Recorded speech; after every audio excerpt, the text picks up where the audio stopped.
Hello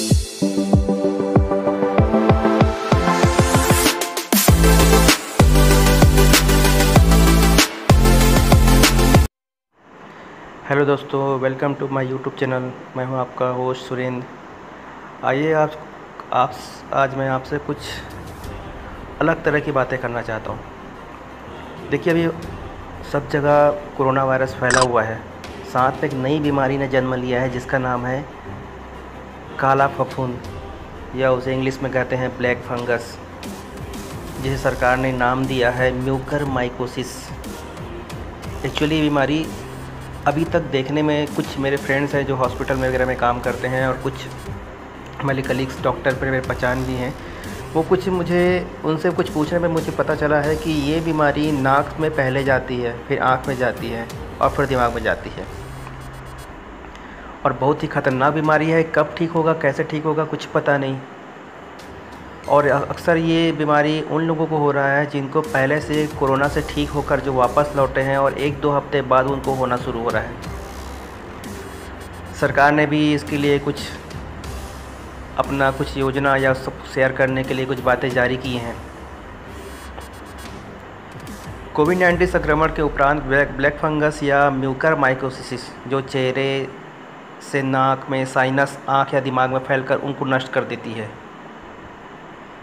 मतलब ये एक हिसाब से देखा जाए तो कोरोना के बाद में सबसे ज़्यादा पैर फैलाने वाला ये ब्लैक फंगस एक नया आ चुका है। अब जानते हैं कि ये ब्लैक फंगस या म्यूकरमाइकोसिस किसे हो सकता है। पहला ये कि कोविड मरीज़ को जो ऑक्सीजन पर रखना पड़ा हो या आईसीयू में रखना पड़ा हो, उनको ये बीमारी हो सकती है।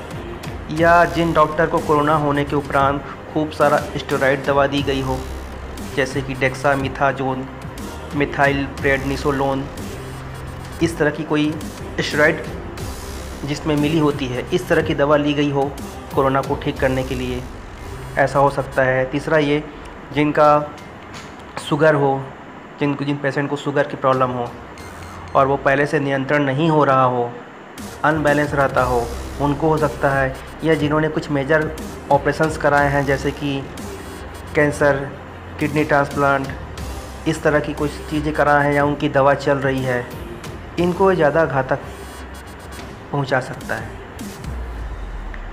अब इसके लक्षण कैसे पहचाने कि किसी को है, तो अचानक आपको जब पता चलेगा कि पहला ये कि चेहरे पे ऐसे, मतलब चेहरे में एक तरफ दर्द होना शुरू हो जाता है, सूजन हो जाता है, या सुन्न हो जाओ, छूने में कोई एहसास, मतलब कि बिल्कुल सेंसलेस लगना शुरू हो जाए, इस तरह के लक्षण।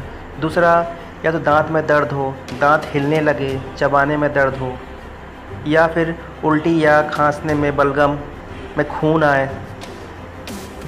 जब आप खांस रहे हो या बलगम कफ बाहर निकल रहा है, जब कफ को बाहर थूकते हैं तो पता चलता है कि वो कफ का जो कलर है वो लाल कलर में आया, उसमें खून आने लगे, तो समझ जाना आप ब्लैक फंगस के शिकार हो चुके हो। अब आपको करना क्या है? कई लोग तो ये कहते हैं, मैं कुछ लोगों से पूछा तो ये बोल रहे हैं कि कोरोना बीमारी में तो जाकर एक बार 15 दिन 17 दिन हॉस्पिटल में रहकर ठीक होकर आ भी सकते हैं, लेकिन ब्लैक फंगस तो समझ में नहीं आ रहा है कि जो व्यक्ति हो रहा है वो ये बोल रहा है कि इससे अच्छा मर क्यों ना जाऊँ। तो आपको क्या करना चाहिए, आइए इस पे बात करते हैं। सबसे पहले तो तत्काल आपको कोई भी सा हॉस्पिटल या किसी विशेष डॉक्टर, जो खासकर जो सबसे ज़्यादा स्पेशलिस्ट हों, जो नाक के हों, गले के हों, आँख के हों, मेडिसिन के हों, या चेस्ट या प्लास्टिक सर्जरी, जिस तरह के कुछ ऐसे डॉक्टर्स हैं जो स्पेशलाइजेशन जिनके पास हो, उन डॉक्टरों को पहले जाकर इसके बारे में बताएं और जो सजेशन देते हैं वो करें, क्योंकि अभी तक मार्केट में कोई इसकी दवाई नहीं आई हुई है, ना कोरोना की है ना कुछ नहीं है। वैक्सीन भी एक हद तक रोक रहा है, और कई जनों को तो ये भी सुना है, यहाँ तक कि मेरे कई जान पहचान वाले को भी ऐसा हुआ है कि जो कोरोना के इंजेक्शन लगाने के बाद ख़त्म हो गए हों, जिनके 25-30 दिन से बुखार उतर नहीं रही हो। तो ऐसे बहुत सारे प्रॉब्लम हो रहे हैं। हो सकता है वो शरीर के इम्यून सिस्टम में कमी होने की वजह से उनको हो रहा हो, और कई लोग लगवाए हैं उनको ठीक भी हो रहा है। लेकिन जो इंजेक्शन लगाए इनकी गारंटी नहीं कि उनको कोरोना नहीं हो रहा। जो इंजेक्शन लगाए उनको कोरोना भी होते हुए मैंने देखा है, इवन मेरे फ्रेंड को भी है। जिससे इंजेक्शन लगाया हुआ है और उसको कोरोना है। अब ब्लैक फंगस को लेके क्या सावधानियां हमको बरतनी चाहिए? पहला, स्वयं का किसी गैर विशेषज्ञ डॉक्टर के पास तो बिल्कुल नहीं जाना है। जो उसके बारे में जानकारी नहीं रखता है उनके पास जाके अपना समय और अपनी बीमारी को नहीं बढ़ाना है ना। और कोई भी डॉक्टर ये कह दे कि ये स्टेरॉइड खा ले, वो स्टेरॉइड खा ले, तो कतई उनके बात को मान के दवाई खाना शुरू नहीं कर देना। जैसे डेक्सोनामेटोल, इस तरह की कोई भी दवाई होता है, हम उसको ब्लैक में ख़रीदना शुरू कर देते हैं और उसको खाना शुरू कर देते हैं कि जैसे इसी से ठीक हो जाएगा। जबकि सबको पता है, बच्चे को पता है कि कोरोना की कोई दवाई नहीं है, फिर भी बस स्टेरॉइड लिए जा रहे हैं। लेकिन किसी को पहले, आज से कोरोना जब नहीं आया तो उसके पहले जब किसी को स्टेरॉइड के नाम बोला जाता था, सब डर जाते थे कि नहीं, मैं स्टेरॉइड क्यों लूँगा। उसमें तो शरीर की आगे चलकर बहुत सारी बड़ी बड़ी प्रॉब्लम आने लग जाती है। स्वस्थ शरीर में आदमी कोई जिम जाने के लिए, शरीर बनाने के लिए स्टेरॉइड खाता है, कोई स्टेमिना बढ़ाने के लिए खाता है, कोई एथलेटिक्स लोग खाते हैं। इस तरह से सब लोग स्टेरॉइड की गोलियाँ खाते थे और बाद में जाकर उनको प्रॉब्लम होती है, सबको पता है। लेकिन अब इसको जानते हुए भी जानबूझकर जाकर मांग के खा रहे हैं, तो डॉक्टर भी क्या करेगा, ले लो। तो इस तरह की चीज़ें बिल्कुल भी नहीं करना है। और स्टेरॉइड डॉक्टर को मुश्किल से तभी देते हैं। डॉक्टर कभी भी किसी को, पेशेंट को स्टेरॉइड देते हैं तो 5 से 10 दिनों के लिए देते हैं, वो भी बीमारी शुरू होने के 5 से 7 दिनों के बाद, और ख़ासकर गंभीर बीमारियों में ही देना ही आवश्यक होता है। इसलिए बेवजह स्टेरॉइड को लंबे समय तक ना खाएं। लक्षण के पहले कभी भी 5 से 7 दिनों में स्टेरॉइड देने से दुष्परिणाम होते हैं। बीमारी शुरू होते ही स्टेरॉइड शुरू ना करें, इससे बीमारी बढ़ जाती है, क्योंकि वो अचानक से दबा देता है।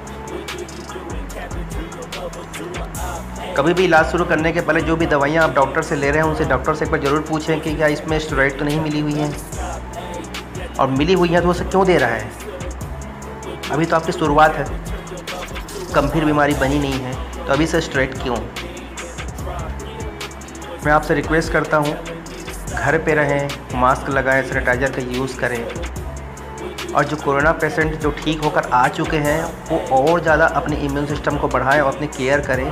ना कि अब मैं ठीक होकर आ चुका हूँ, ना आपने कोई जंग नहीं जीत ली है तो जहाँ के बाहर में ना घूमें। बाहर में 144 धारा लगी हुई, उसके बाद में बाहर में देखोगे तो बहुत कम लोग ही मास्क पहन के घूम रहे हैं, जिनको अपनी चिंता है। बाकी तो ऐसे घूम रहे हैं जिससे उनको तो कोई पता ही नहीं है। एहसास तो उन लोगों को हो रहा है जिनके घर में कोई कोरोना के पेशेंट है। इसलिए प्लीज़ आपसे हाथ जोड़ के रिक्वेस्ट है कि मास्क पहने, सैनिटाइज़र लगाएं। और ये नई नई बीमारियां जो पैदा हो रही हैं, पिछले मार्च में भी नहीं हुई थी, इस बार भी कुछ नहीं हुई है। हर बार कुछ न कुछ नया आएगा। क्या हो रहा है समझ में किसी का नहीं आ रहा है। जब जिसके बारे में ज़्यादा जानकारी ना हो तो जो उपाय है, जो उससे बचने की चीज़ें हैं, जैसा कि मैंने आपको बताया, वो सब चीज़ों का करें, उपयोग करें। तुरंत ऐसा कुछ आपको लगता है कि बलगम आने पे ऐसे सिम्टम्स आपको अगर ब्लैक फंगस के दिखते हैं, तुरंत डॉक्टर के पास जाएं।